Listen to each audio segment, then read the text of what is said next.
The nation mourns a former First Lady. Betty Ford died tonight at the age of 93. From her roots in Michigan to life in the White House spotlight, she leaves behind a legacy that will inspire generations to come. Good evening, and thank you so much for joining us tonight. I'm Carolyn Clifford. The circumstances of her death have not yet been released tonight, but we do know Betty Ford lived a remarkable life. She grew up in Grand Rapids, met Gerald Ford, and after they moved to the White House, made her own mark in history. Ladies and gentlemen, President and Mrs. Gerald Ford. Gerald Ford once said he was indebted to no man and only to one woman, his wife, Betty Ford. As First Lady, she combined graciousness with candor, a candor that was tested just months after she moved into the White House, when doctors discovered she had breast cancer and performed a mastectomy. Her frank discussion about the ordeal is credited with alerting women to the dangers of breast cancer. Women no longer are ashamed of having mastectomies. They talk about it, and I think this has made great progress, and I feel that I've saved many lives. Betty Ford grew up in Michigan. Betty Bloomer, as she was known then. She dreamed of being a dancer. But in 1948, she married Gerald Ford, her second marriage. He soon was elected to Congress. They moved to Washington and had 4 children. When he became vice president and then president, she became an advocate for women's rights. After leaving the White House, the former First Lady shocked the nation by checking herself into a treatment facility to battle an addiction to pain pills and alcohol. Soon after, she founded the Betty Ford Center in California's desert and became a tireless advocate for those struggling with substance abuse.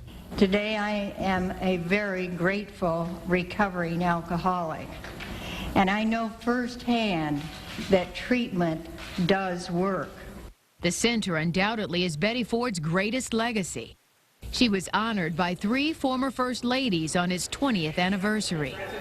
Betty Ford. And honored by the nation with the Presidential Medal of Freedom.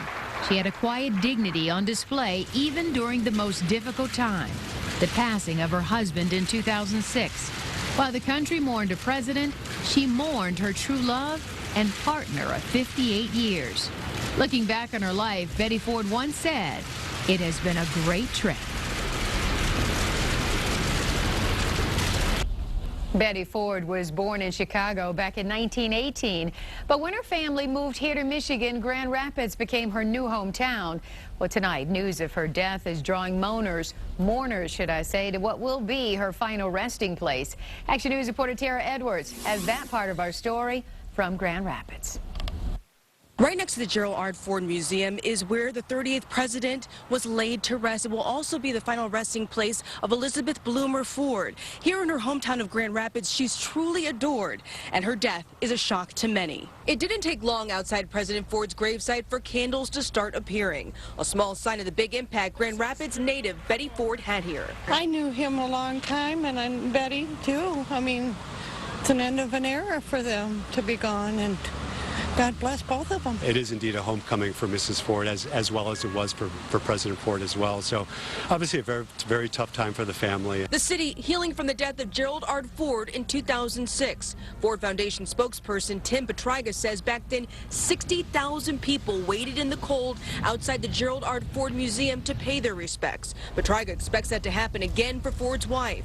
He tells us not only did she have a tremendous impact on this city, but the whole country. I think she's had a tremendous impact on hundreds of thousands of people throughout the country, all the issues that she's faced, and I think people look to her as a strong icon among the many struggles that folks have across the country. And people in Grand Rapids tell us that they're planning for weeks of mourning for what they call a pillar in their community. In Grand Rapids, Tara Edwards, Channel 7 Action News. All right, thank you so much, Tara.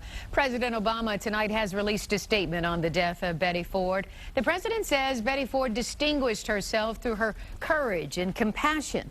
The president goes on to say that as our nation's First Lady, she was a powerful advocate for women's health and women's rights.